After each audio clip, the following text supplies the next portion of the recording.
Hər vaxtınız xeyir əziz abituriyentlər. Gəlin qəbul imtahanına düşmüş izoproseslərə aid belə bir sualın izahına baxaq. Ümumiyyətlə izoproseslər qəbul imtahanında çox düşür. Ona görə diqqətli olaq. Uyğunluğu müəyyən etməyimizi istəyir. 1, 2, 2, 3 və 3, 1 prosesləri verilmişdir. Gəlin baxaq birinci 1-dən 2-yə.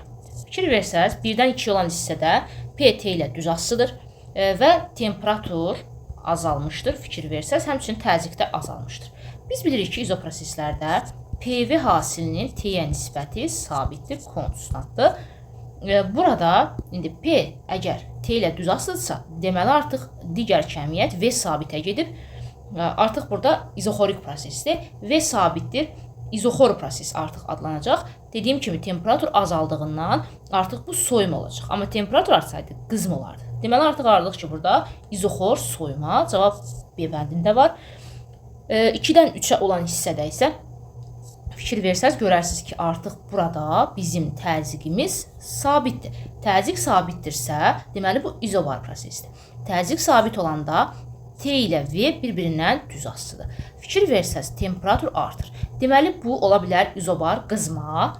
Baxın, izobar qızma C variantında var. Həmçinin temperatur artdığından həcm artırsa, deməli artıq bu genişlənmədir həmçinin. İzobar genişlənmə cavabında buraya yaza bilərik.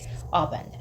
Üçüncü hissədə, yəni 3-dən 1-ə olan hissədə artıq fikir versəz görərsiniz ki, burada bizim temperaturumuz sabitdir. Temperatur sabitsə bu izotermik prosesdir. Temperatur sabit olanda artıq P ilə V bir-birindən tərs asılıdır. Gördüyünüz kimi burada P təzyiqi artır. Təzyiq artırsa həcm azalır. Həcmin azalmağı artıq sıxılma deməkdir. Temperatur sabitdir deyə izotermikdir. V də azalır deyə izotermik sıxılma doğru cavab olacaq. Deməli aldıq ki, 1-ə B, 2-yə CA və 3-ə D.